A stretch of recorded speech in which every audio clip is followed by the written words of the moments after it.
Good evening, everyone. Welcome to our weekly Torah learning of spreading and bringing more light into the world. We always like to start off with giving because how we give, that's how Hashem will give to us. So let's give generously so Hashem can and will give us generously. So I'm going to put a couple of coins in the tzedakah box.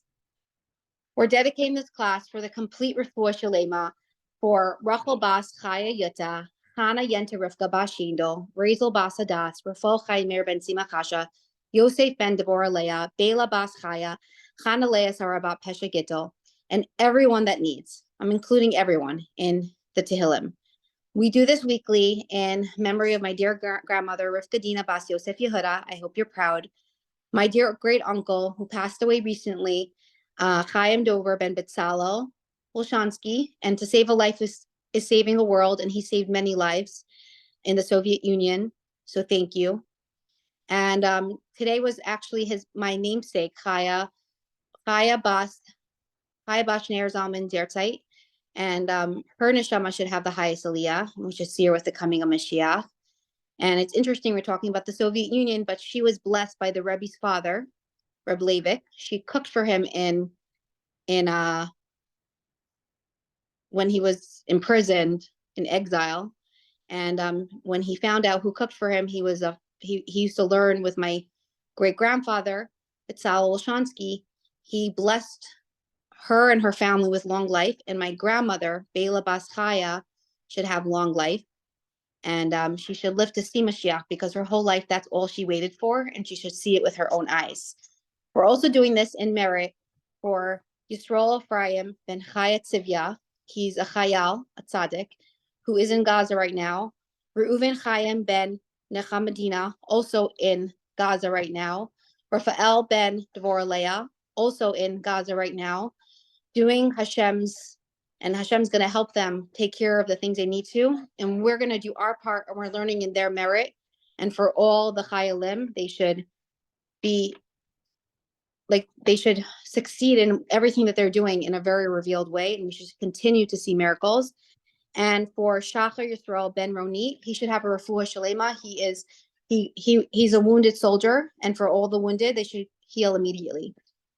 Being that we don't usually say Tehillim at night, but being that it's literally, we're waiting for the hostages to come home, and they should come home also immediately, and they should be released, and we should see them again with our eyes, and they should be healthy and well. We're going to say Kapitel Chaf, and we say that in merit when we have emergency situations. So if everyone can join me from home, that's Psalm Chaf 20.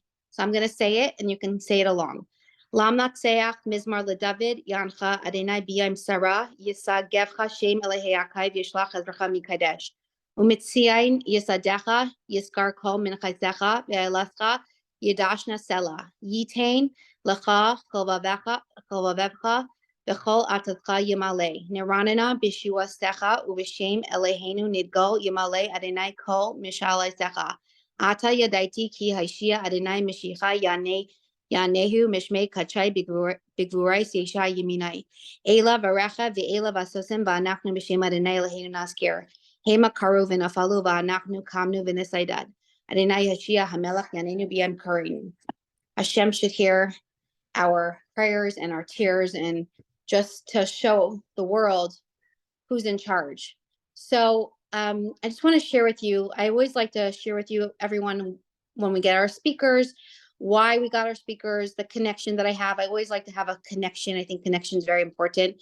So after my grandmother passed away, I wanted to find out almost everything about her because, towards the end of her life, she wasn't able to talk. She had dementia, and she was a really, really special woman and did a lot of amazing things in her life. She also went through the Soviet Union, and I heard a lot of bits and pieces, but I was old enough to understand it was important to document. So I went around interviewing people, and I actually interviewed Mrs. Dusia Rivkin, who we're going to be honoring tonight.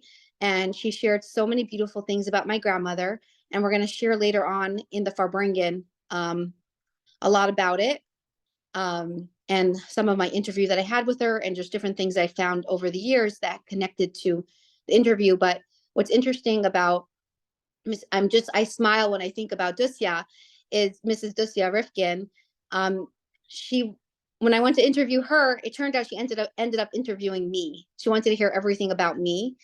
And she was just the most amazing, warm, loving woman. And she was so thoughtful. One time I sent her chocolates and she tracked down my number and thanked me, made sure to say thank you, left me a voice note.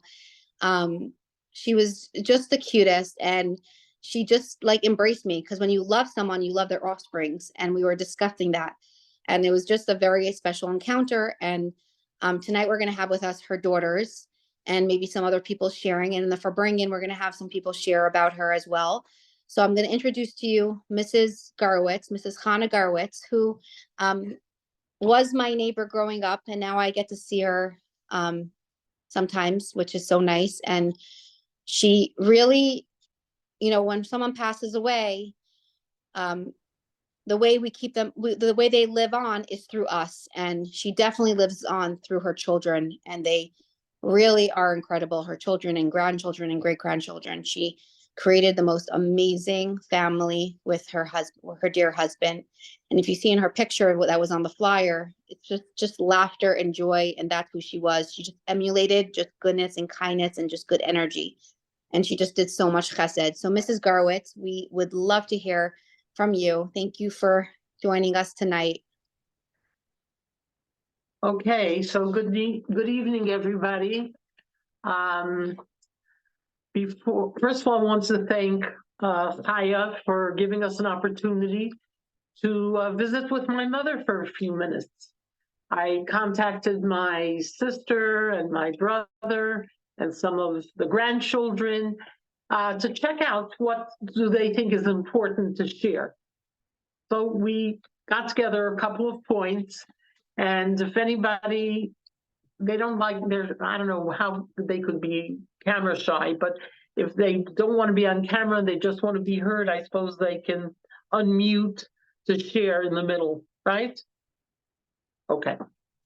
So I thought we would be doing two things. We would talk about the places that my mother lived and different things that happened in each of these places that we can learn from. And then another way we looked at it was that we would share some of her sayings that she would usually say, and I think they reflect what her values were and what's important. So we'll start with that she was born in Kharkov. Today, Kharkov is Ukraine, or Kharkov is Russia. I think now it's Ukraine, but those borders keep moving around. And she was born, she's the youngest of a family, and both her mother's family and her father's family had connections to Lubavitcher Rabbeim, to our Rabbeim. She never saw the previous Rebbe, who was the Rebbe at her time. But she did mention that they had a picture of the Rebbe Rashab, and they didn't hang it anywhere, of course. It was kept inside a sefer, inside, that it wouldn't be obvious to all where it was. But their home was a center for Chassidim, for Chassidish Farbrengens. There was a time that the yeshiva was there. And she described the kind of home they had. This is where she grew up, with her parents being living examples of what they had. They didn't I don't think they had too many speeches and lectures.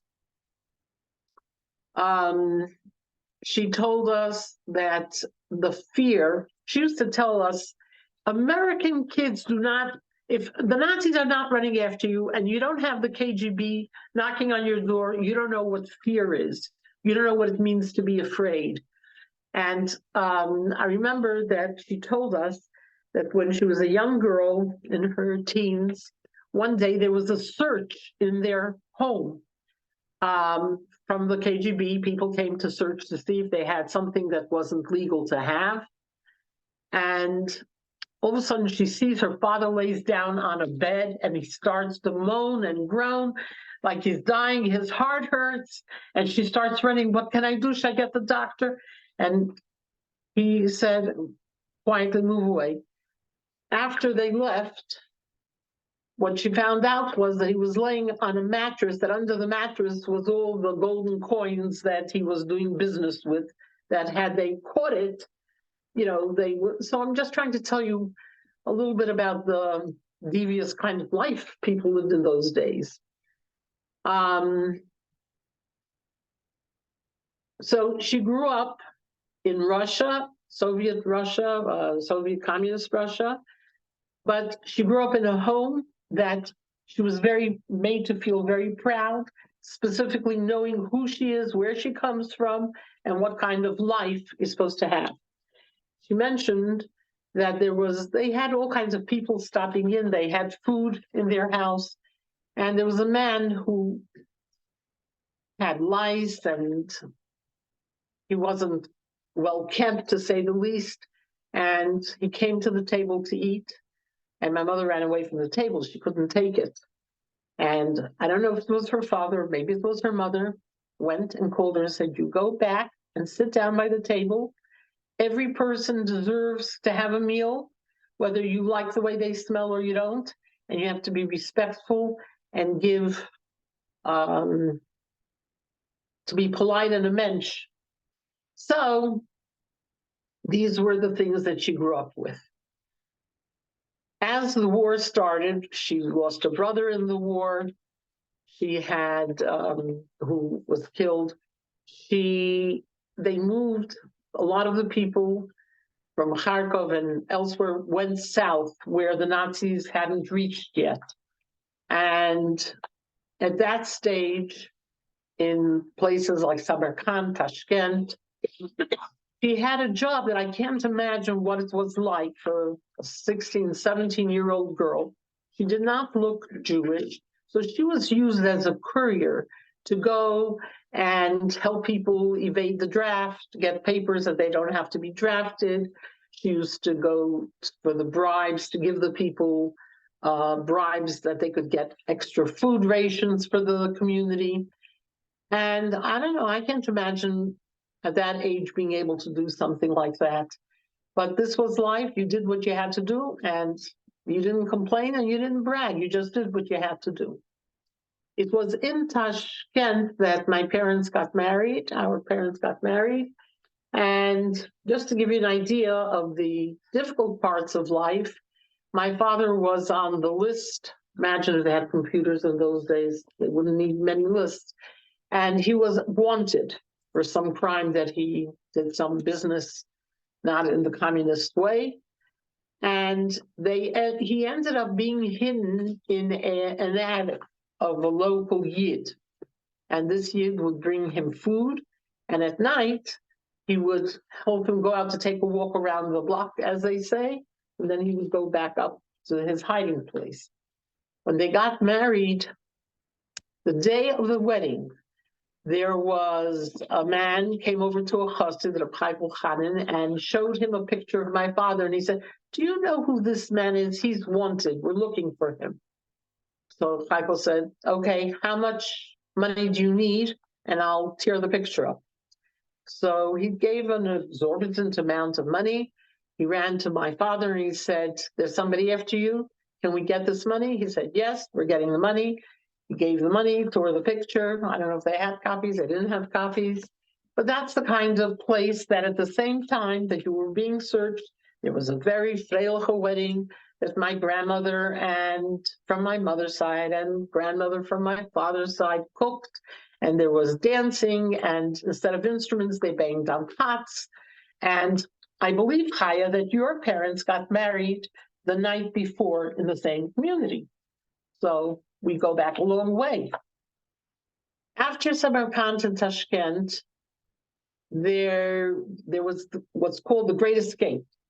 And you may have heard it on some of the other programs, speaking about the Soviet Russia, how people after World War II were able to leave Russia on Polish papers, whatever that means.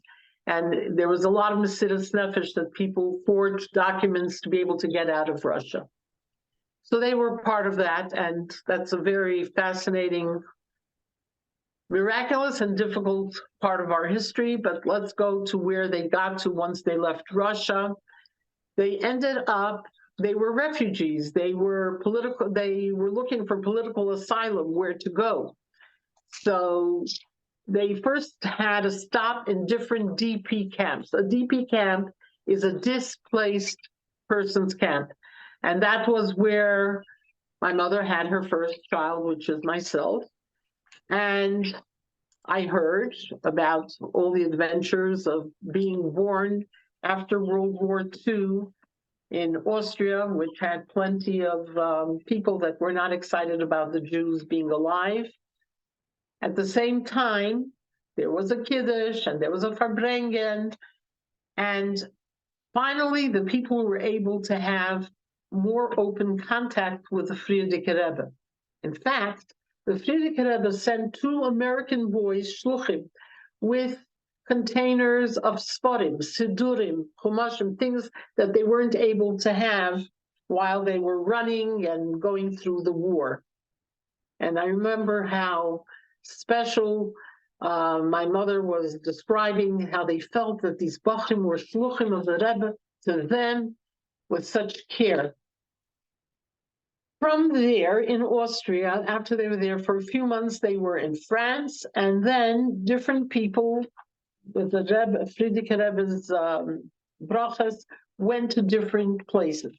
That's when a very large group went to Eretz Yisrael, and they founded eventually Kfar Chabad, and my parents were, I'm sure, lucky to come to the United States.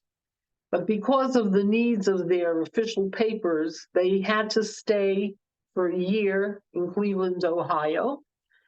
But before they went to Cleveland, Ohio, when they got to Ellis Island, they were taken to an apartment in Williamsburg. By coming here by boat, by the way, all I know is I have a picture of my mother holding me on the boat. And when they got here, my father was able to have yichidus by the Frierdiker Rebbe. And the Frierdiker Rebbe was very encouraging. And after that year of being in Cleveland, my grandfather had a stepbrother, not a stepbrother, a half-brother and a stepbrother, that lived in Connecticut, and he got papers for my grandparents to come. And this uncle, bought a house for the refugees to live. So my grandparents, my parents, and my 2 uncles, my mother's 2 brothers, we all lived in our little kibbutz there. And this is where I want to say a special shout out to your grandmother and grandfather, Chaya, because in those days, we were the Tishrei guests in New York that stayed in your grandparents' home. And that was like a big treat that my parents took myself and my brother Zelik. We were the only 2 at that time that were able to travel, to come. And it was a highlight of our years. We were going to the Rebbe and we were staying by the Minkortzes.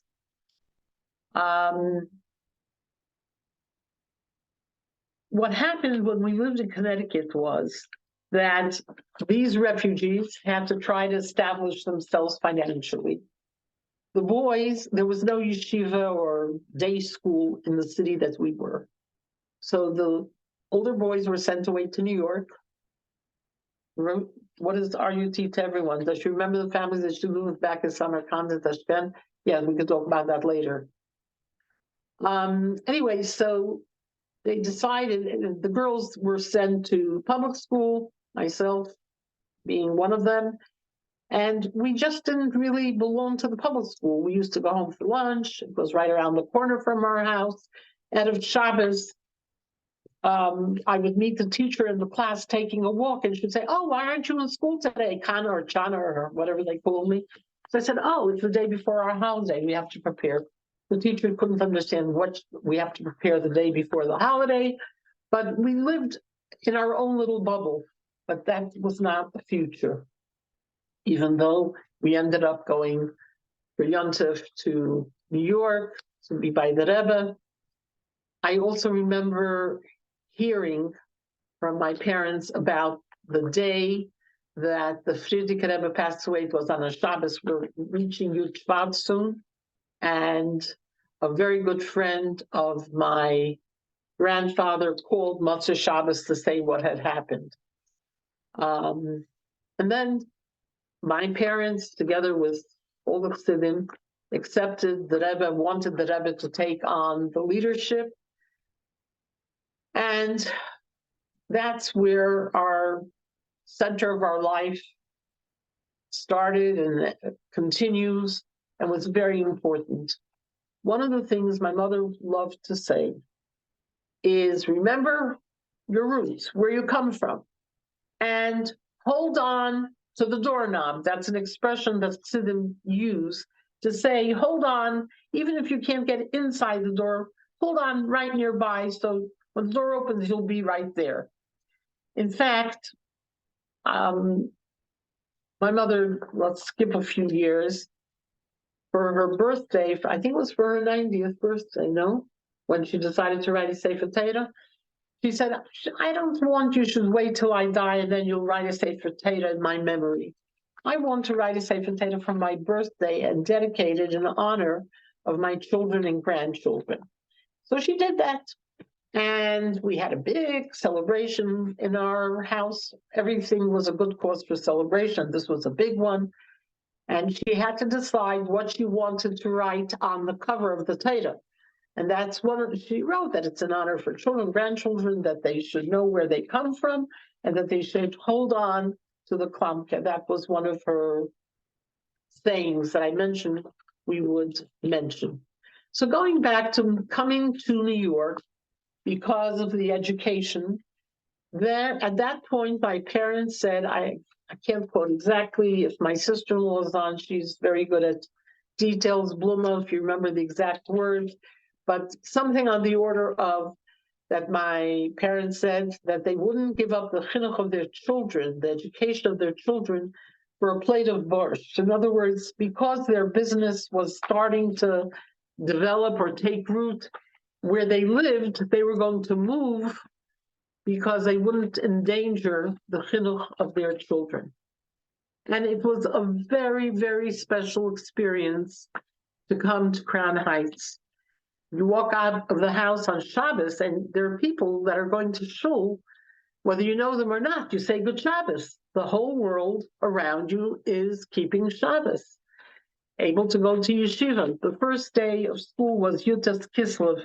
Now remember, my brother Zelik came Yutas Kislev, and it was a day of parties. He came home. He said, "This yeshiva is great. You eat all kinds of nash all day and sing and dance, and this is it."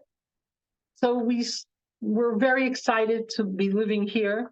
And I want to tell you something about the Rebbe and my parents finding a house where to live. One of my uncles, David Deitch, and his family moved to New Haven, which was close to Norwalk. There was a school there. Shalom Deitch and his family were the first ones to move to Crown Heights. And my parents and my mother's parents, our grandparents, moved together.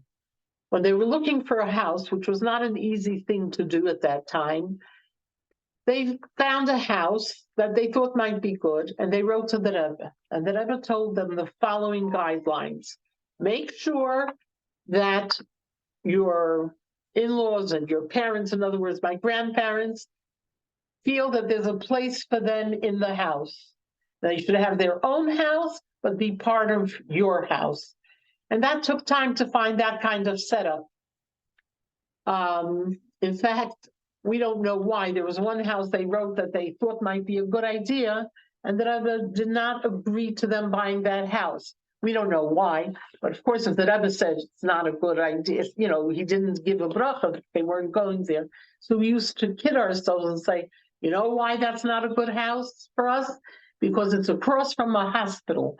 And if Bobby and Zaidi will live across the street from a hospital, mommy will be schlepping them to the hospital emergency room every day. So that, I don't know if that was the reason. Plenty of Yidden lived there. But then was another house they found. And they wrote into the Rebbe about the house, and the Rebbe asked a question. He said, does the Valabusta like the kitchen? Well, once the Rebbe asked the question, they asked the question, does the Valabusta like the kitchen? So if the Rebbe has a question, we'll look for another house. And Baruch Hashem, we found a house, and it was very special having the Rebbe's guidance in this area. One of the things that my mother was excited about and celebrated in life was when she would see that people are expecting a baby. She had a very interesting expression. I don't know if she made it up. I don't know if somebody else used to say it. She would say, Baruch Hashem, that this woman is wearing Yontavdika clothing. That's what she would call the maternity clothes. And it was a celebration that every life and every new child was something to be celebrated. Just to mention something, when my kids were little, somebody would ask them, what do you want to be when you grow up? Do you know what they said? They didn't say, I want to be a mommy. I want to be a bubby, because their lives were so intertwined with Bubby giving them all the good attention.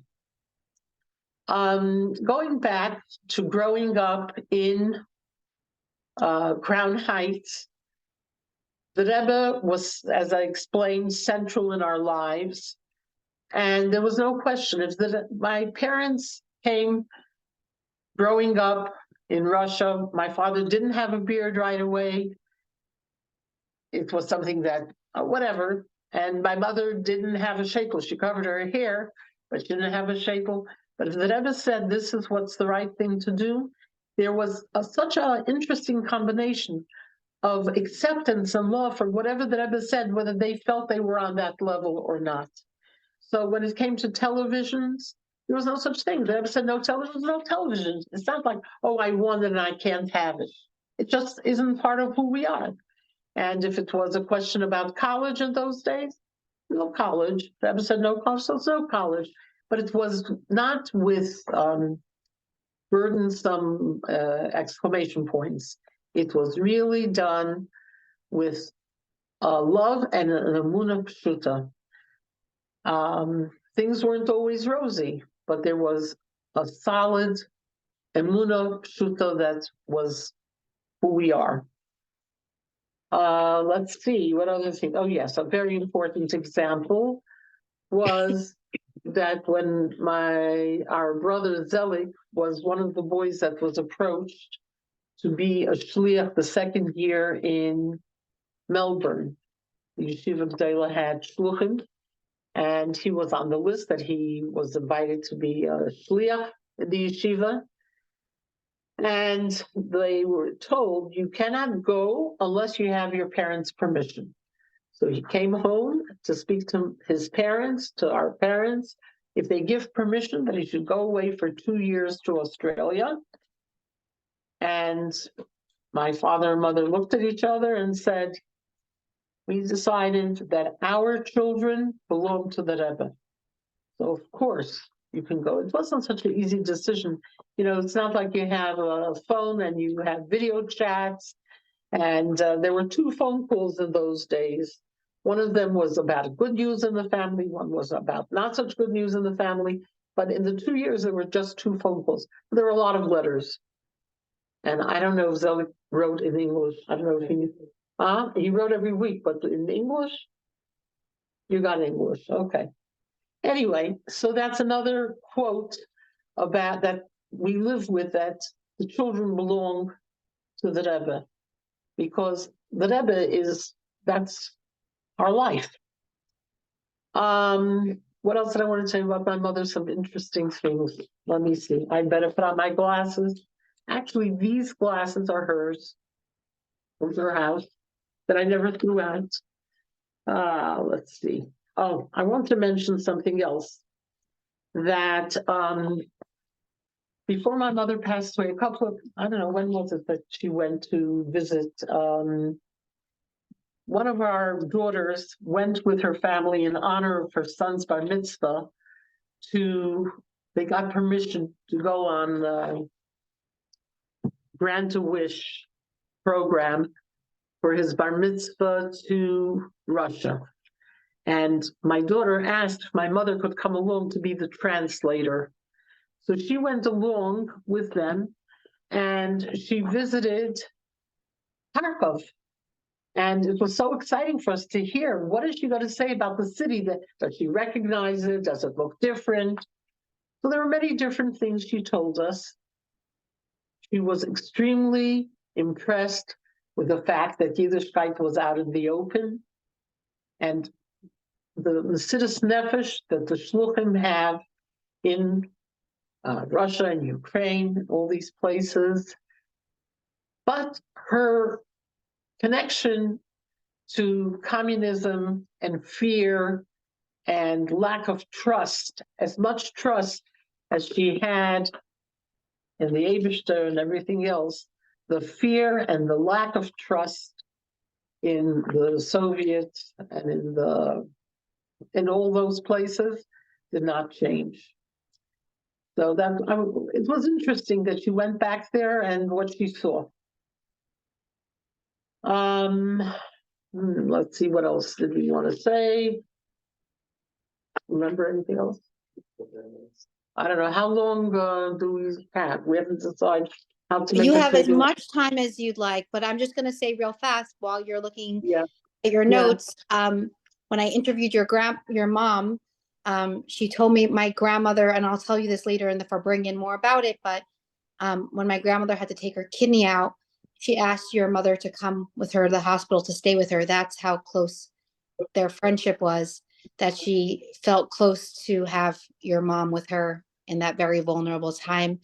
And your mom was very happy. She said that my grandmother was a pleasure to have as a friend. And I'm sure my grandmother felt the same way, because growing up, we always knew who your mom was. And now I'm going to give the mic back to you. So thank you to your mother for being there for my grandmother. Thank you for giving us regards. I know what I wanted to tell you a little bit. My mother had very cute ways of doing mitzvahim. If everybody who's listening knows what it means, sharing Yiddishkeit and mitzvahs, telling people, helping people do a mitzvah that they weren't necessarily used to doing. In her later years, she had to do some physical therapy. And she was so gracious to the lady who did the physical therapy. She was involved with knowing about who her children are. And I remember we went to bring matzah and shalach manas and candles for Shabbos. And she did it I was very impressed that this was on her mind, that this is one of the things we do. She also, I suppose she got it a little bit from her mother, maybe a lot, I don't know. My grandmother lived for 7 years after suffering a stroke. She was paralyzed. She lived in our house. And the care that my mother had is something that we all learn from. Actually, I do want to mention that I think it's the right thing to do when we speak about my mother, that our youngest sister, Sima, followed in her footsteps in taking care of my mother. And at this point, they're celebrating Farbrengens up together somewhere else. We hope to be reunited with them.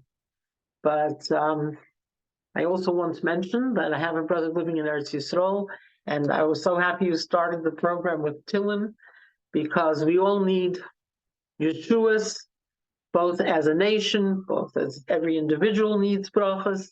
So thank you for doing that chaya, starting with the tzedakah and the Tillim.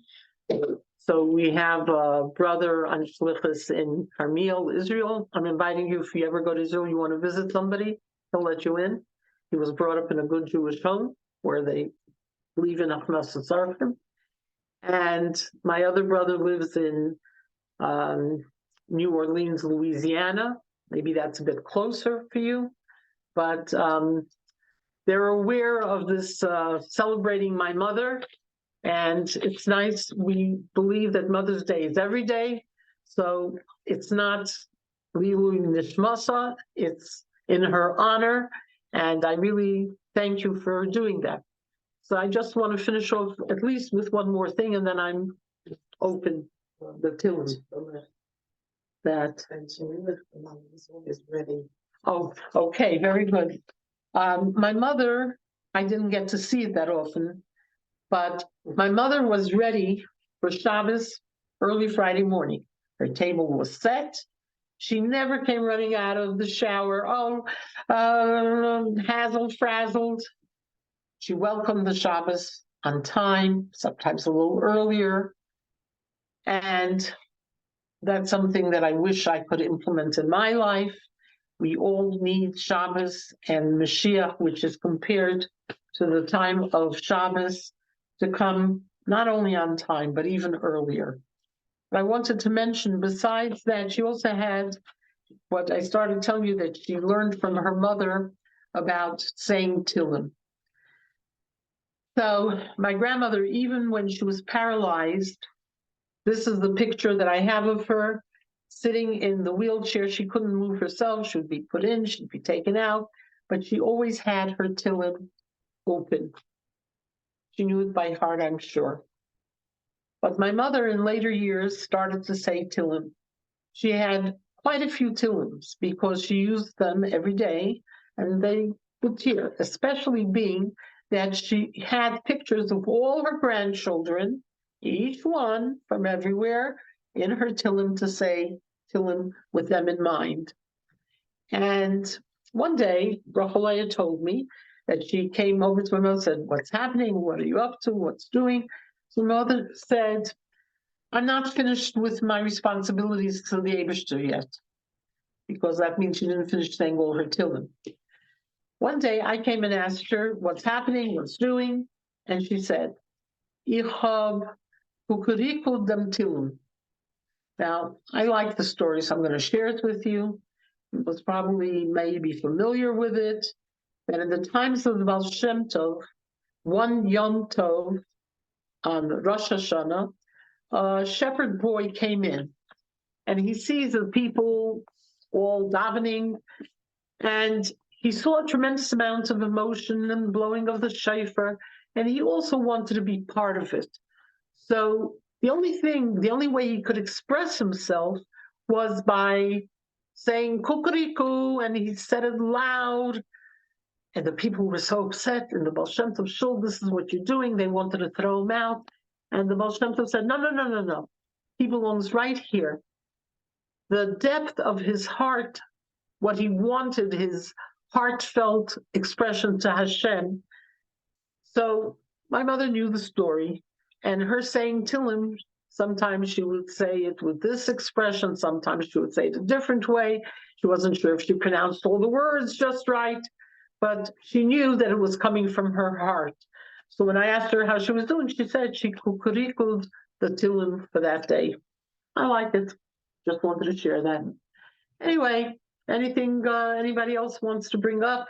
I think it's a long time already. What time do you have roughly? Okay, so it's 45 minutes. We could listen to you all day, these stories about.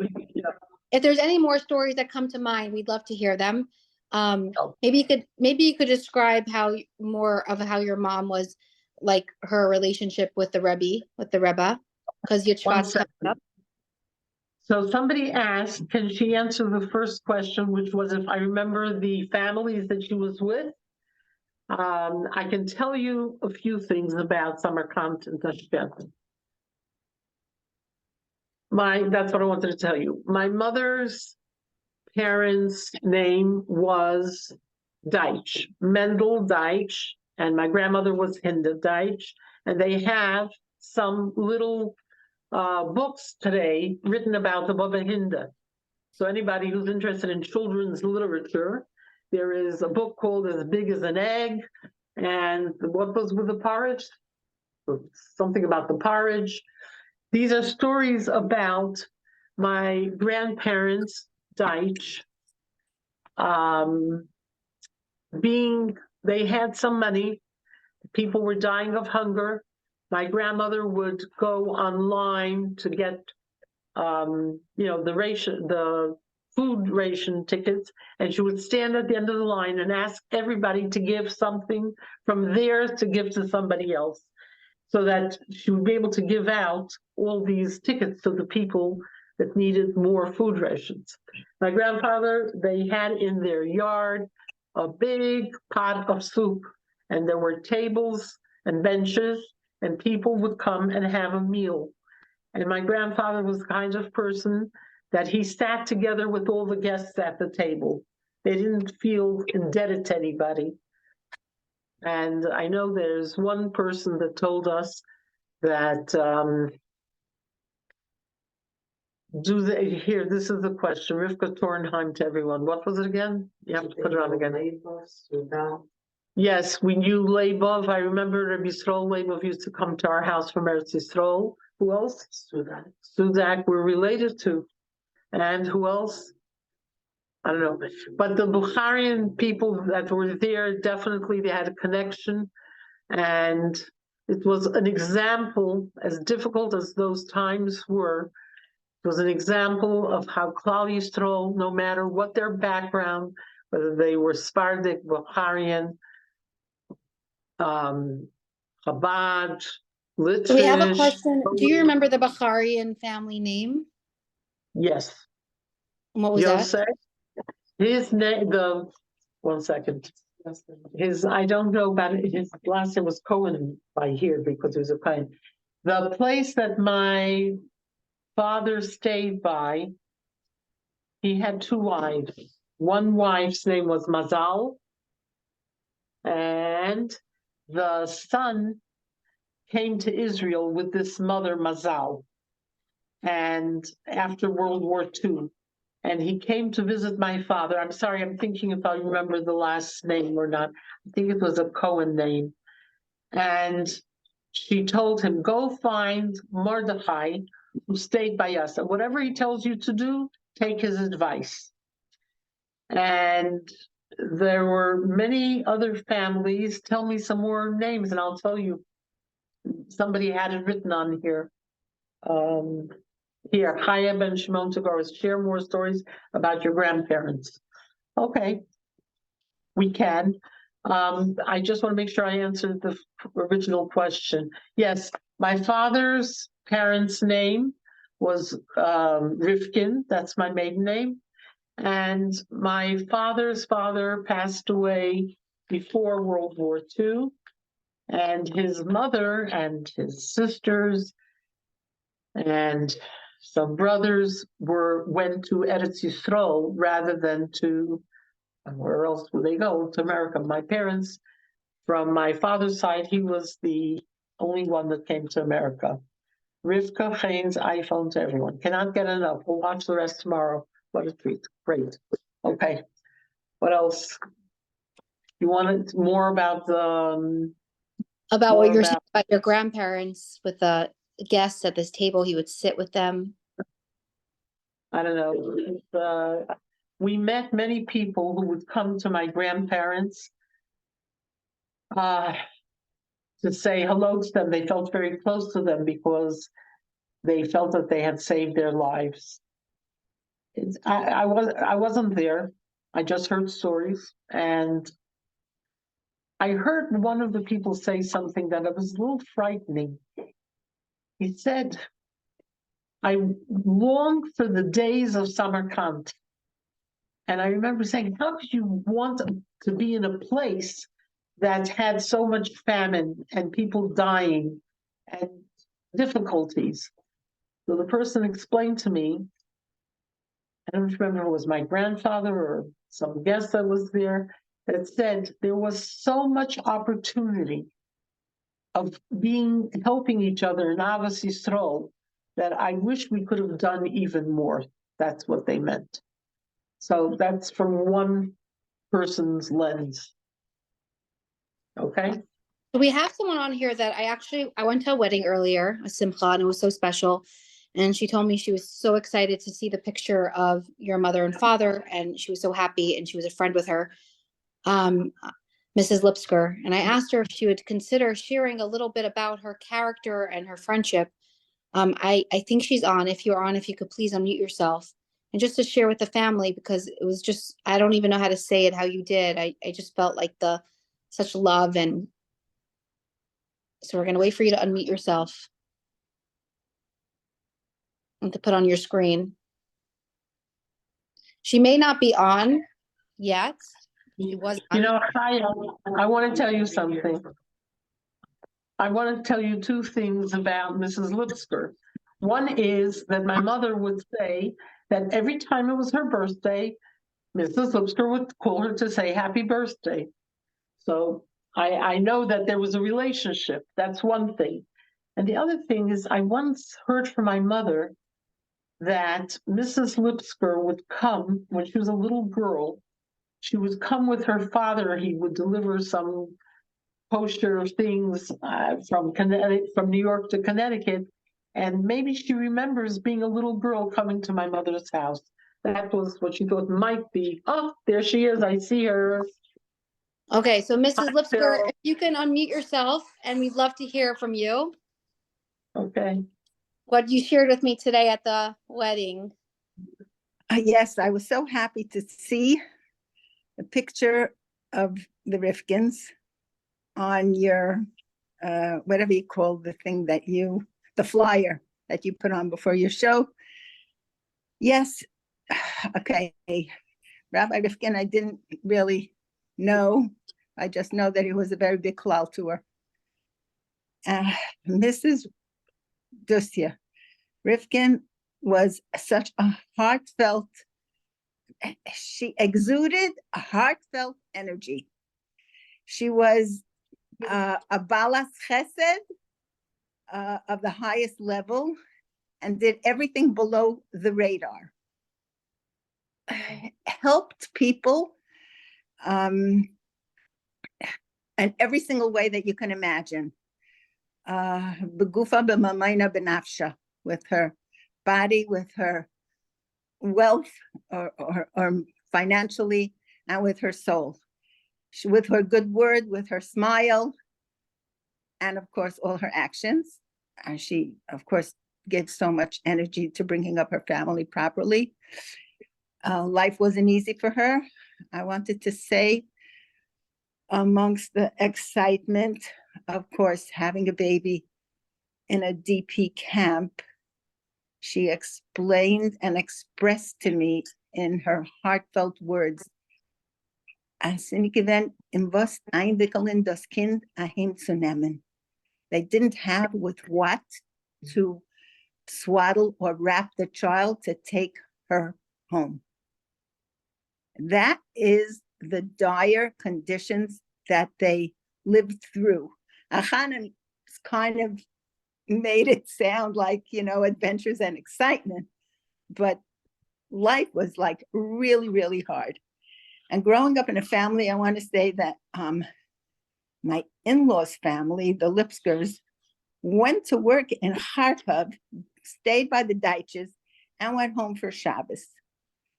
Whatever went on in Samarkand, we know, I don't know just from stories that are told, but here in America, they definitely were always on the giving. Yes, I do remember once going to Norwalk, I think it was. The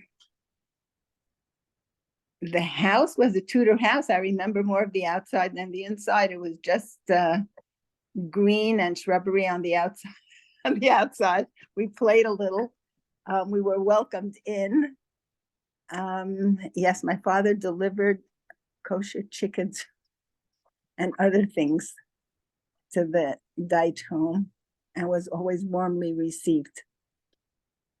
But Mrs. Rivkin, she was just like such a special, special person. Regal, warm, with the human touch, warm human touch. I don't know if my words really don't describe her adequately. Just let me say like that. A very beautiful person. And I'm happy to express that to everybody. Cheryl, that sounds very interesting. but I want to make a comment about what you said.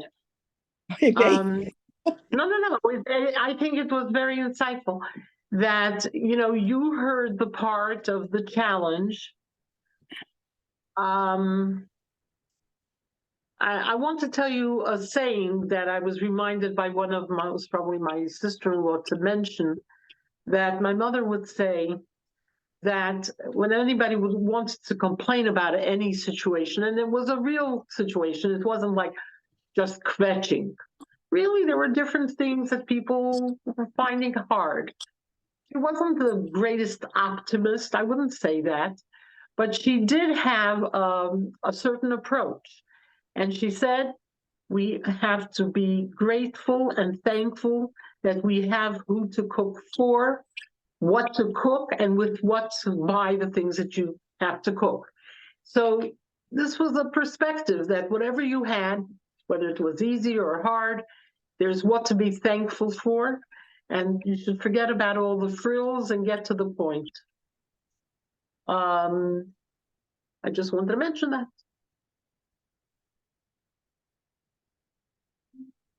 So I want to mention something. Mrs. Lipscomb, do you have anything more to share? Could you share with us what you told me about calling her on her birthday? Oh, she was wondering, she says, was für ein COVID ist das, als du rufst mir for my Yom Huledes, for the birthday? And she couldn't understand. What does that mean? Why are you honoring me with calling me for my birthday? Like, I couldn't even fathom to grasp that question to begin with. I said, it's the Rebbe's inyan to celebrate birthdays since the Rebbetzin passed away. And then she accepted it. That was Because it. she was so humble. She didn't think she deserved that. Everything, like my kind of relationship with her is that everything was no covet at all, below the radar, everything. Very humble, very modest. But at the same time, I want you to know that she gave tremendous respect to every kind of person. Like that I mentioned that she used to be in charge of the business. The way she treated her customers was like with such special, proper attention. People that worked for her, people that did services for her. Everybody could tell. We used to say, here comes one of the mama's boyfriends, the delivery boy from the grocery store. The way she treated them was something to learn from, how to treat human beings, no matter what their situation was. That's so beautiful. One of the things your grandmother told me, coming back to me, is that when they were in the country together, they really, like she said, that they would laugh together so much over really nothing. And then your grandfather, her father, couldn't believe how Riva Minkowitz made the what are they called, like for Shavuos, the cheese blintzes. I don't know how he said it in Yiddish, how she makes them so perfect. He couldn't get over it. And she was like, your grandmother, I just didn't understand how she was able to do everything so perfect. And it was just so cute how like she admired everyone's gifts that they had. That is true. So we had a few questions that I sent you privately. If you can answer them, a quote. Thank you, Mrs. Lipsker, for sharing so beautifully about your dear friend. She also shared something very special to me earlier, and she goes, Mrs. Rivkin told her, wait till I tell my daughters. Like she was so proud to share everything with her daughters. So cute. Okay. I thought that was nice.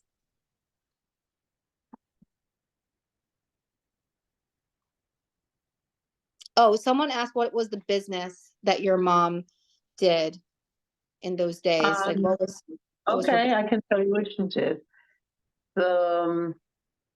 It was a retail fabric store in Connecticut.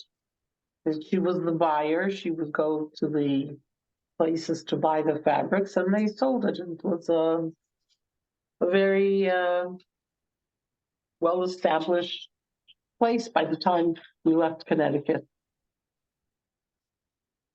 That was one of the businesses. She was a real entrepreneur,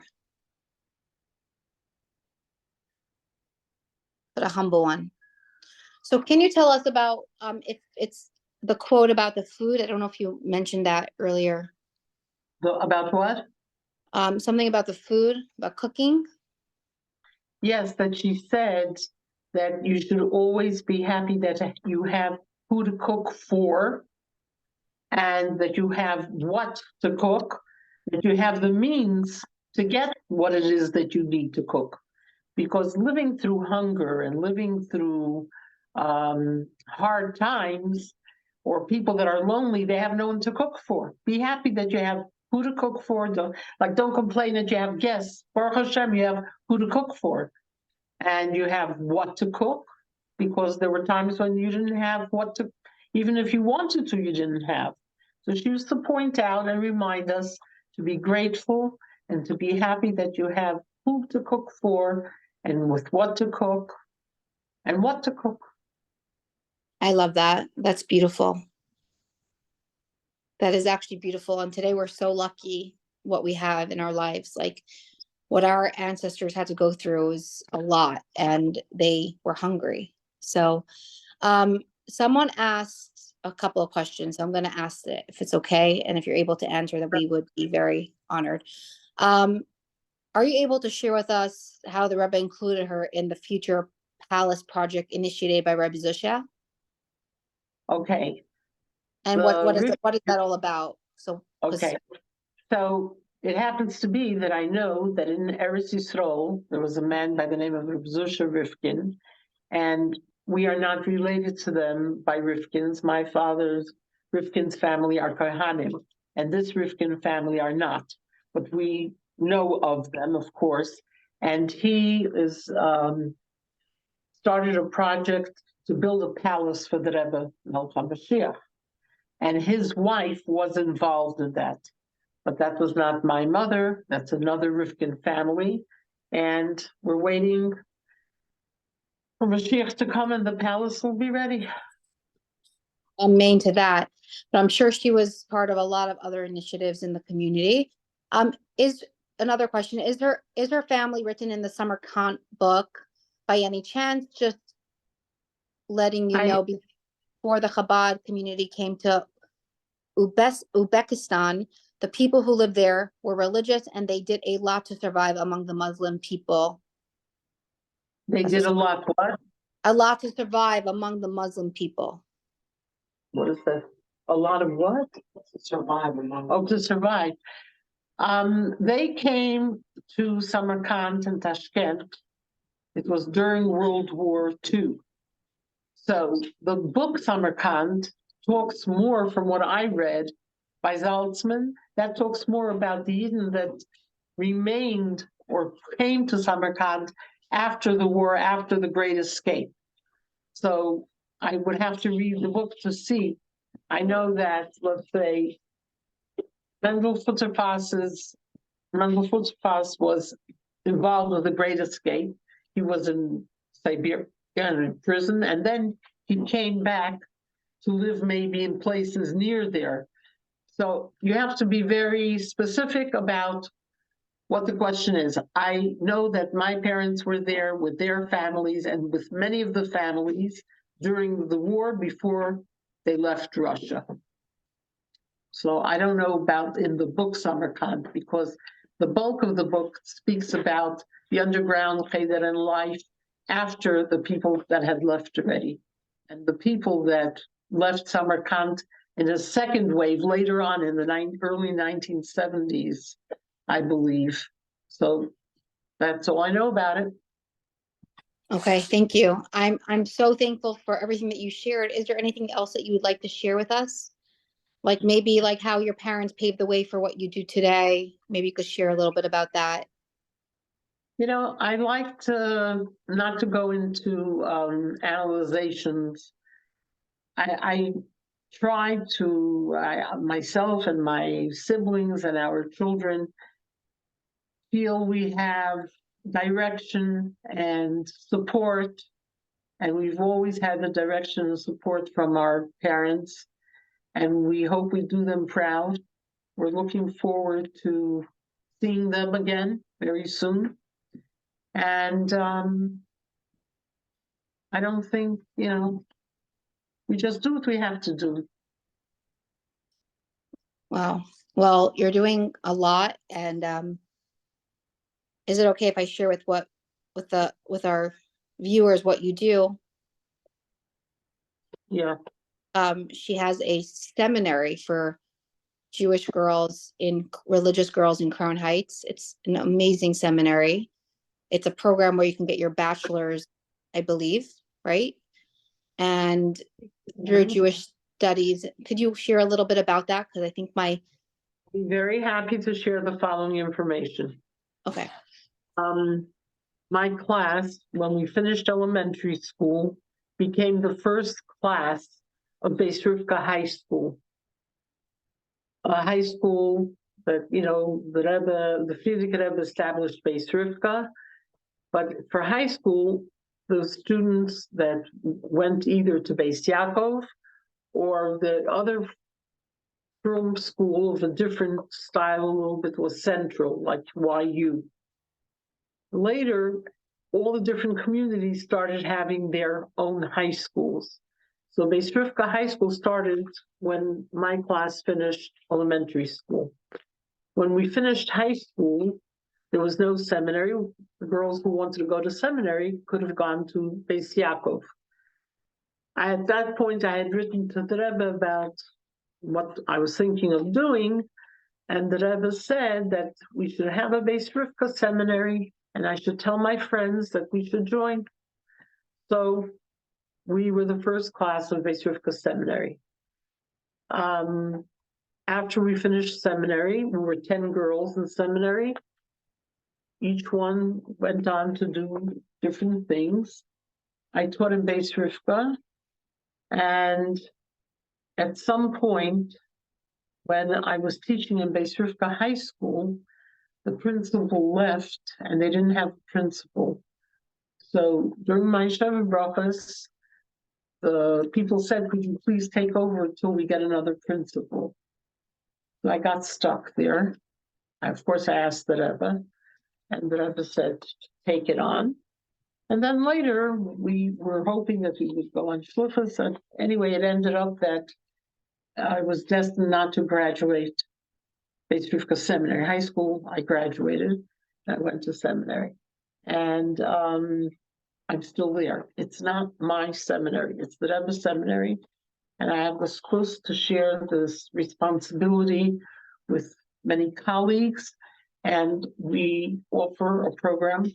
If you look at advertisements for seminary, they all are the same, except the address is different. And they have some different emphasis in each place. But we have the zchus to have a place for girls to continue learning. And anybody who's interested are welcome to call. We'll give you the time of day. We'd be happy to share what we know about our seminary in Crown Heights and other sister seminaries all over the world. Wow. Okay. Thanks for sharing that. I just want to say that everyone that I've met from the seminary came out speaking so highly about it, loves it, so amazing. They didn't think that being in Crown Heights could be so exciting. And they were like, these are so many people that I encounter, some that worked for me. I would say work with me. And it's just so nice that people are so happy with the Jewish education, and like they feel so valued and they feel like they're learning so much. So even though it's the Rebbe's views, you're carrying them out. So thank you for doing that for our girls. It's very special. And I was like, oh man, I wish I can come to her seminary. So maybe you would consider making a alumni, I don't know, something for people to join, another program. Maybe you already have that for people that are not part of the seminary, that they can join in the classes. There are so many wonderful classes. If somebody needs a directory, I'll be happy to refer it. In fact, if you want to share it with your ladies on your programs, I'll be happy to get you some lists of information. There's a tremendous amount available. And maybe you should consider that your program could be like part of the learning program. That's what you're really doing. You're having people get together and study different things in different forms, different ways. So you're part of the seminary already. Well, I'm humbled. Well, I did make the Rebbe my partner as well, and he comes through every time. Like I could be scrambling that there's no class, like I don't know who I'm gonna get, and then last minute it just works out. And like you said, like even though we have so many people, it just like placing everyone where to place it. I have, thank God, like classes set up for the next I would say 3 months, really exciting classes coming up, and we plan in advance because there's a lot that goes into it. And it was just incredible that like you were able to do it this week when I preferred to have a live class than a pre-recording. We pre-recorded some amazing people that we're gonna be putting it out in the next few weeks. I wish I could meet each of the people that participated in person. I'm happy that I can look at you and I can look at my sister who's sitting right here. But otherwise, I like speaking to the people that are there. So thanks for the opportunity and hatzlacha to you. And really, seriously, if you need lists of programs, I'll be happy to provide you with the ones I know. I will ask you because I know a lot of people are going to want it. Before we conclude with our, just want to send regards to your sister. Just want to say thank you for being part of this. I know you're in the background, but you know what they say, the people in the background really have a lot, like as if they're in the front lines. So thank you for helping your sister with all the information, and your brother. I want to thank your brother and everyone in your family for all the information about your grandmother that you got together and shared, which was so special. I know we can do hours and hours and talk about her, but we got to see her in a small, like just this much of her life. And we're so grateful. And her neshama should have the highest aliyah, and your sister's neshama should have the highest aliyah, and your father's neshama should have the highest aliyah. And we should see them with our own eyes with the coming of Mashiach. And you should meet everyone on this class very soon, because when Mashiach comes, we're going to also learn Torah. And I hope you'll give a class during Mashiach's time. When Mashiach comes, you'll give it in person, so everyone will get to meet you. I'm ready for him to come, and then we'll discuss the schedule. Well, I'm already planning it, so please accept. Thank you so much. Okay. I really appreciate you being here. Before we do our roll call and before we have our bring in, I just want to say thank you to a few people. I want to say thank you to our Rebbe. I want to say thank you to Hashem. I want to say thank you for this opportunity. I want to say, and for giving this class, this platform. It's really incredible. We have so many ladies that tune in every single week. I want to say thank you for everyone for tuning in weekly. I want to say thank you to all of our ambassadors for the class. If you'd like to become an ambassador, it's so easy. An ambassador gets to have the merits of spreading more light and Torah into the world. And you can just reach out to me. I will share my number. We have so many. And I want to say thank you to Shandy Jacobson, who's a huge part of this class. I want to say thank you to my dear husband, who's also a big part of this class, who helps with the tech and puts up the YouTube channel and really helps me edit some things that need to be edited. So I'm so thankful to him for his time. And I just want to, right now, we'll just do a quick roll call. Tonight we had 80 ladies on, which is pretty amazing. And we have ladies, in the meantime, you can write in the chat box where you're from and I'll read off of it. But I'm going to do a roll call where everyone's from. We had Miami tonight. We had New Orleans. We had Ottawa. We had Brooklyn Heights, Crown Heights, Chicago, Baltimore, Dallas, Texas, Bell Harbor, Florida, Queens, Toronto, Ottawa, Canada, Far Rockaway, Chicago. Give me one moment. I'll tell you something else. California, Northbridge, California. We had New Jersey. Incredible. Ottawa, Canada. And so many more places. So many people tune in from different countries that are in different time zones after. So for those of you that tune in, welcome to the class. We love having you. I saw that Mrs. Garwitz, you wanted to share one more thing. You have something. I have show and tell. Love that. So I don't know where to show it. Where would it be shown best? Right in front of me, I see you. Yeah? No, No, in front of you. in front of me, Yeah, okay. yeah. I don't know if you can see, this is a becher. Put a This little is another- closer screen. Like, I mean, closer, maybe put it closer to your, like, yeah, or like a little I higher. don't know. We see it, we see it. Anyway, these two bechers are from my parents' home. They brought it to America. This is a wedding presents that they got in Tashkent. That's where they got married. So I figured if we're talking about Tashkent, here's something from Tashkent from a long time ago. That is So, really beautiful. Do you know who gifted them those gifts? no, I asked them, and I don't know if they even knew. Okay, that's very, very special. Ladies, when you give gifts, make sure to stamp them underneath. Like if you're giving silver engraved, I do that sometimes. It's really cute. Yeah. So one day the grandchildren, the great-grandchildren will know where it's from. It's just nice. That's just like a side note, but thank you for sharing that show and tell. That's really, really cool. Thanks for all the beauty that you shared. I hope that when we prepare for Shabbos, we learned so much. We're gonna get ready earlier. I hope everyone's gonna light in time. I hope you're gonna encourage people to light Shabbat candles, your neighbors, your friends. I hope you will bring more light into your personal lives. And like, I hope you'll give me feedback about this class. We love feedback of what it's really nice to learn together here, but like how we're implementing it in our lives. So if you'd like to share with me a little later, that would be really incredible. And I could forward it to Mrs. Hanan Garowitz. I think her and her family will really appreciate it. And her mom will appreciate it and her neshama will appreciate it. But anyone that knew Mrs. Rivkin was lucky and I was lucky. So thank you for being on.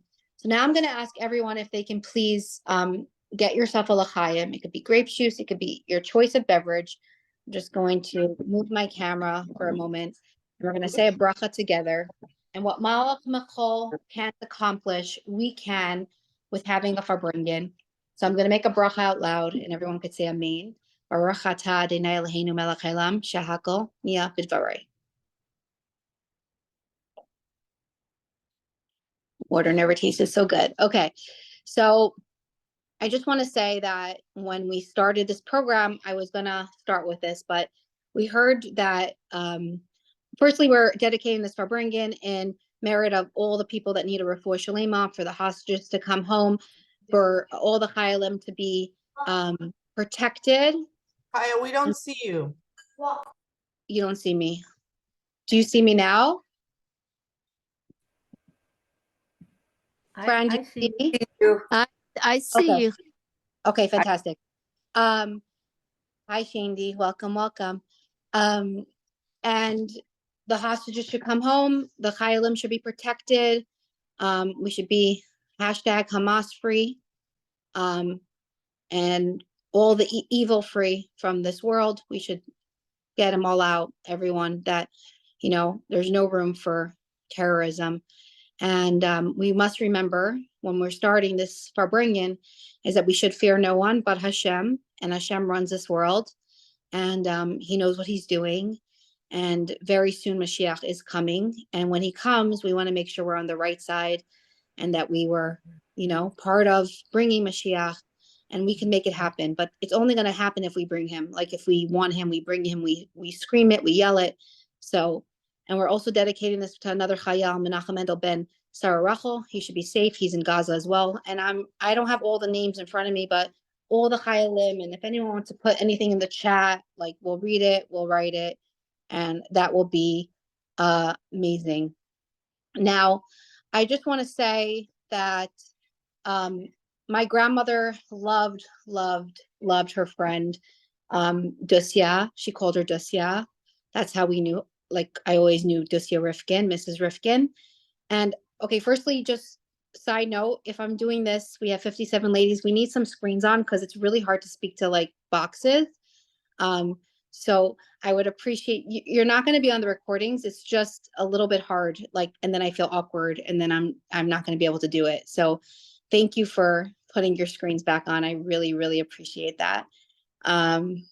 My apologies, but I'm not so talented like that. I don't really like talking to myself. So thank you, thank you. Firstly, I just want to say I love this evening. I look forward to it every week. I'm so thankful and grateful that I was given this opportunity, this platform to share, and you guys really give me a lot of meaning in my life. So thank you. So my grandmother loved her friend, and like we spoke about is that she had her kidney removed, one of her kidneys removed. So the reason why I'm sharing this story is because Yud Shvat is coming up, and Yud Shvat it's a sad day, but it's also a happy day. It's the day that our previous Rebbe went to the next world, passed on, and it's also the day that a year later our Rebbe um, took on leadership. And even though it was hard, but like we know that a tzaddik never dies. And I also like to believe that our loved ones never die, and they live through us. And that's how we keep their memories and their life alive. But a tzaddik has extra powers because they're not limited to their bodies anymore. They're able to be free birds almost and do more than they were able to. That's how I like to understand a tzaddik, like going from all of our ancestors when we go to Maras HaMachpelah, when we go to Kever Rachel. And I like to connect now where I actually got to see our Rebbe with our own eyes. I saw him with my own eyes till I was 9 years old. And like, maybe I don't remember every memory, but I have pictures with him, and pictures going and getting dollars by him, not with him. And I'm so lucky I even got like a memory on screen, which one day I hope to share with you that story when the rest of it finishes. But what I want to say is that something that was told to me, and it's really important in a Jewish marriage to keep family purity. It's not just like a law, but it's also a law that helps our marriages stay strong, and Hashem knows what he's doing. And it just makes the excitement, like it makes us just, it's almost like mikvah night. I'm going to say for most, but if you're in a healthy marriage, it's just extra, extra special. And it almost feels like, like your marriage is reborn, and it's just a very special time. And Hashem gave us such a gift that we get to go to the mikvah and pray and daven and be literally like in front of him. I mean, it's like invisible, but we're as close to Hashem that we ever will be when the woman immerses in the mikvah. And one of the, like, I was told that in order to, I mean, it's really important in marriages to every year to review the laws of family purity. So me and my husband took it on. We didn't do it together. We did it separately. He went to learn with a man, and I learned with a woman. I just like that better. Like having, it's nice to have a woman to talk to, and a man, it's nice to have a man to talk to. And when he went to learn with this gentleman, a rabbi, the rabbi's like, I have a good story for you. So he told my husband a story about my grandparents, who's the grandmother, who's Mrs. Rivkin's very close friend, and my grandmother felt very, very, very close to her. And they were so close that like my grandmother used to share like the things that Mrs. Rivkin shared with me, like personal stuff about her life to her, and just so special. Everyone needs a friend. Everyone needs someone that they can talk to and confide in and trust. And she was that person for my grandmother. And my grandmother had many friends. Don't get me wrong. She was popular. Everyone loved her. She was very gifted and talented. But today is not about my grandmother, but this story, I'm sharing it because it's a story for Yud Shvat, and it's also a story like because it's connection, because Mrs. Rivkin was part of my grandmother's journey with her kidney.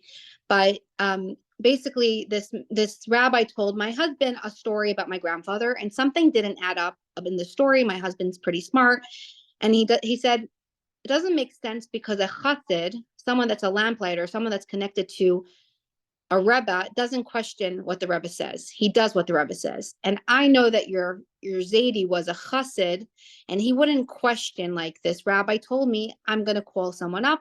He called my aunt and verified the story. So I'm going to share with you this story about what it means to be a chassid. My grandmother, when she came to America with young children, She was rushed to the hospital. There was something wrong. And it turned out that the surgeon told her that she has to get her kidney removed. And it was an emergency. And if she didn't remove it within the hour, she could die. And my grandfather looked at the surgeon. He's like, I'll be right back. I'm going to ask my rabbi in Brooklyn. This was in Manhattan. And the doctor was fuming mad, and he didn't understand my grandfather, and he thought he was crazy. And he's like, I'm just letting you know, you're taking responsibility. If your wife dies, it's on you. And my grandfather looked at him and he said, I will be right back. And he ran to Brooklyn, so out of breath, got to 770 in a taxi. And I mean, he ran, got a taxi, got to 770, and he saw the Rebbe and he told him what was going on. In those days, the Hasidim merited to have one-on-one, like you could literally approach the Rebbe at Mincha time or at Meyer time. It was, and then later on, there was just so many Hasidim that there was time slots. And then later on, it was just a lot that's when you got dollars. So my grandfather's family was actually, the Rebbe knew his father very, very well. His grandfather knew him very, very well. In fact, once my father was telling me a story how he went past the Rebbe and he said his grandfather's full name, and the Rebbe told him, I know who your grandfather is. So I thought that was very special, but the Rebbe knew who everyone was. He was a tzaddik and he saw through people, but I thought that was just very powerful. So when you go to the Rebbe, like, just know that he knows who you are. Just show up, like, go to the Ohel if you can, write to the Rebbe, like, that's what I got from it. So I'm just sharing what I got from it. Anyways, he got to 770. It was mincha time. And the Rebbe looked at him, heard what he had to say, and he said, no surgery. So my grandfather panicked, didn't want the hospital to do anything, ran back in a taxi, got there, huffed and puffed in his very strong Russian accent, said, no, I'm not so good at like imitating languages, but he's an accents, and he said, no surgery, no surgery. And the doctor looked at him and he had a different like attitude. And he said, how did your husband know? Sorry, how did your rabbi know in Brooklyn what it was going to say in the x-ray machine? There was a mix up in the hospital, and there were 2 Riva M's in the hospital at the same time. The other Riva M had to be like operated on immediately, and we did, and we saved her life. And your grandmother needs her kidney taken out, but it's not life threatening and can be done at a later time. And he's like, I don't know the end of the story, but I know this doctor was Jewish, and he wanted to meet the Rebbe. I wish I knew the end of the story, but we don't. Anyways, what I got from this is that when we connect to a Rebbe, right? If my grandfather decided he's going to just listen to the doctor without going to the Rebbe and getting his opinion, my grandmother's kidney would have been taken out, and it could have been even more dangerous for her at the time, because they needed to assess which one, and it wasn't the right x-rays. And my grandfather knew that he has a Rebbe, and he went to the Rebbe, even though he was scolded, even though he was told, like, you can't do that, even though the doctor was angry. But we have to just remember who we are and what we need to do. And the Rebbe now what we can do is the Rebbe instituted about having a mashpia, a mentor. And he said, through this mentor, through this mashpia, it's as if I'm speaking. So I know for myself, like, I have a mashpia for the class, I have a mashpia for my personal life, and I discuss things with them. When issues come up, I call them and I discuss it, and it just makes sense. They give me such clear answers that maybe like my eyes didn't see, because like I'm not able to be, unbiased, and they're unbiased. And it's just incredible what the Rebbe is and gave us. And there's a way to connect to the Rebbe. And if you want to connect to him, he'll connect to us. There's so many stories that I know from after Gimel Tammuz.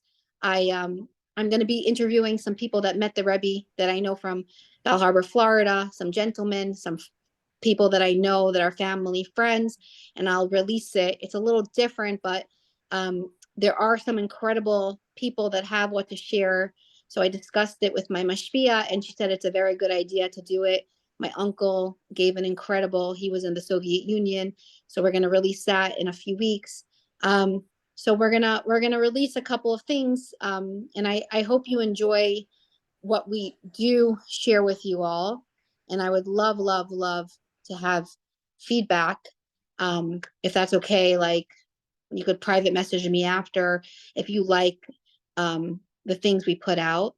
And so what we get from this is like, so my grandmother asked Dusia Rivkin if she can please be with her when she was in the hospital. My grandfather wasn't able to be with her the whole time because he had little children at home. And it's not like my grandfather didn't have, his father passed away in Russia, which is a whole nother topic, which I hope we'll do one time. And his mother passed away when he was young. And he didn't have his family. And my grandmother didn't have her family here. So who'd she go to? Her friend Dusia Rivkin. My grandfather had to be home with like my aunts and uncles and my dad, and he also had a business, like he had to like go to work. So her dear friend who had a family of her own was by my grandmother's side, and that's who Dusia Rivkin was, like a true friend, a real friend, a special friend, just a kind person. And she would have done it for a stranger. But I always like knew what a special person she was. My grandfather's name is Yisrael Minkowitz, and his father's name was Yitzchak Yaakov Minkowitz, and his mother was Hannah. I forget her maiden name right now. And there's just like amazing miracle stories. But my great grandfather, Yitzchak Yaakov Minkowitz, they called him Ichka Lemus, because then Ichka Lemus is Ichka, but the son of Lema, because his father was Lema. Everyone had nicknames in Russia, like no one went by last names in those days. And he was very close to the Frierdiker Rebbe, the previous Rebbe, my grandfather. In fact, we're talking about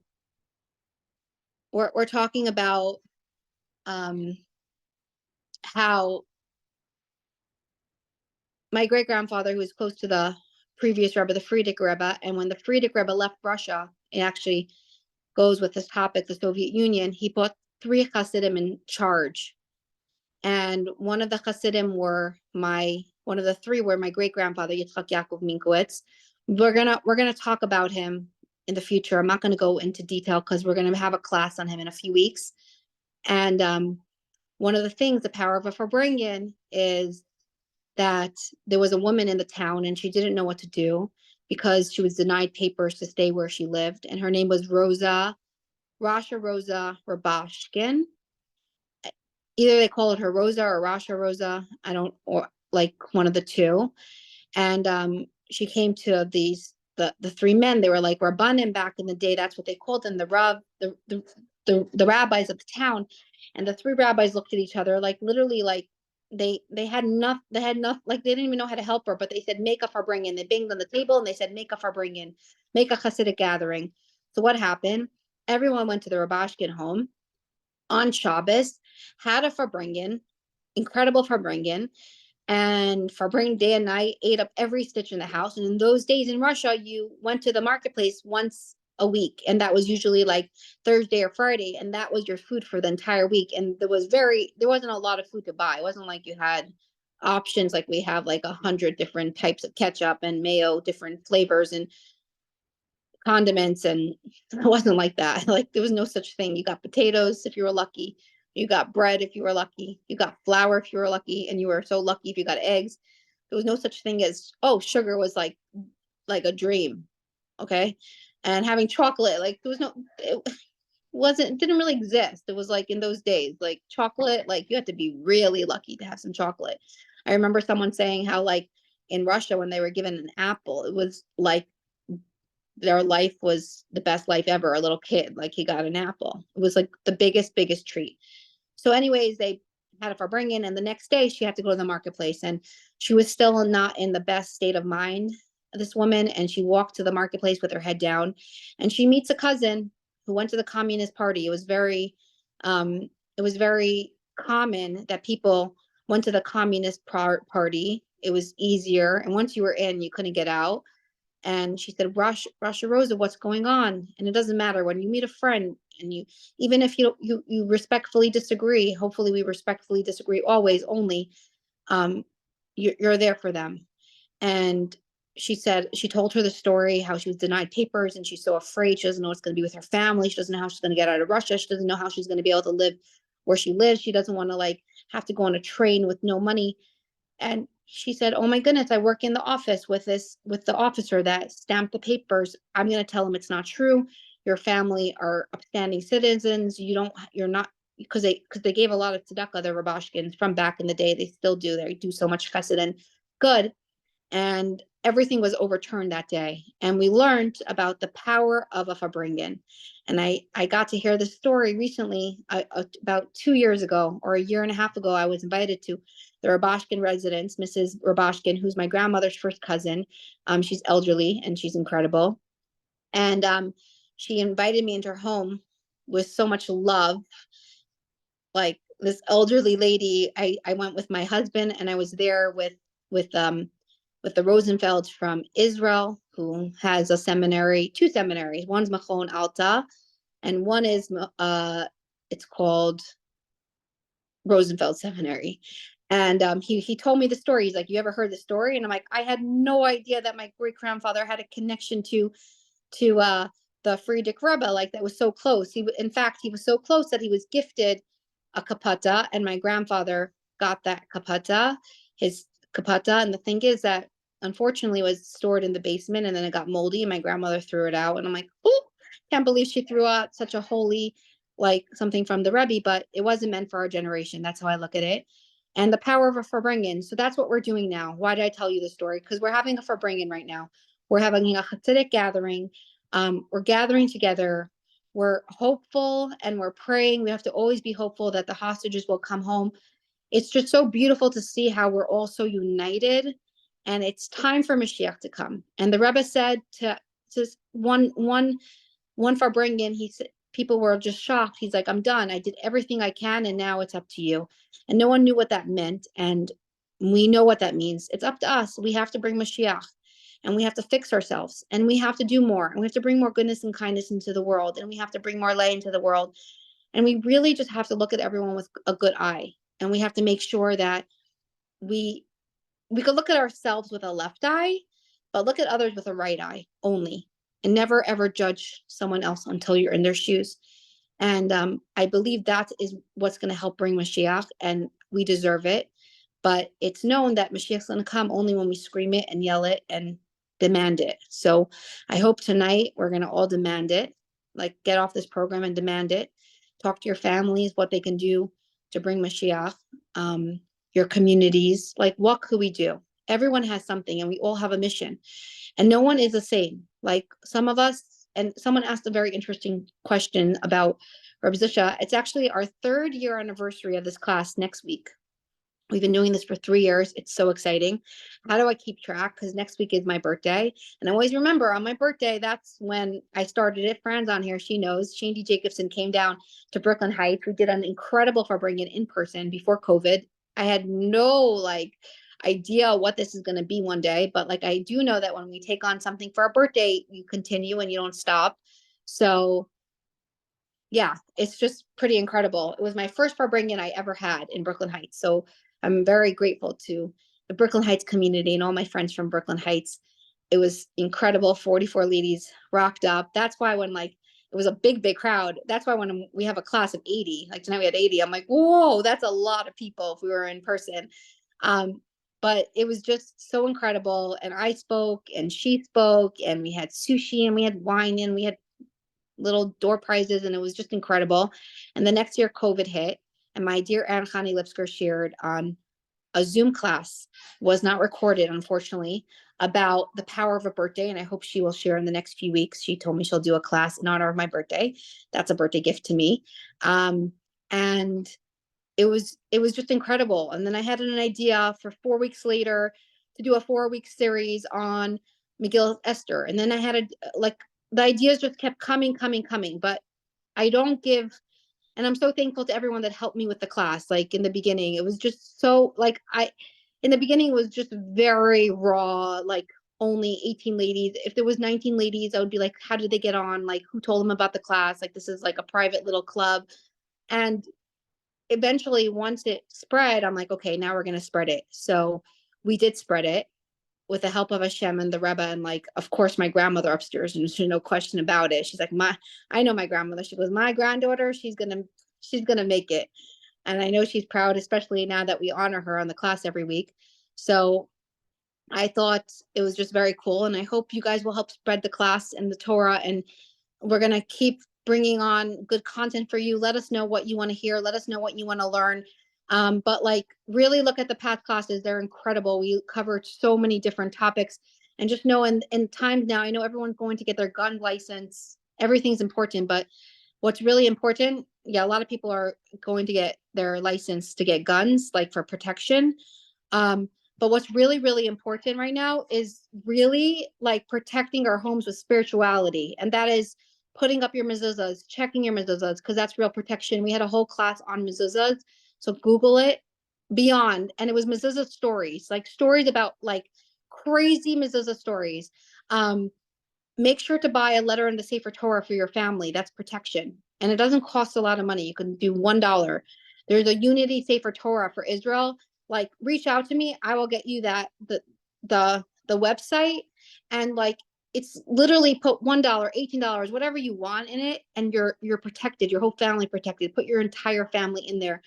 There's so much. Shabbos candles is protection. It's like a weapon. It's like, it's literally protecting us. Tefillin makes the enemies fear us. It's like all these things.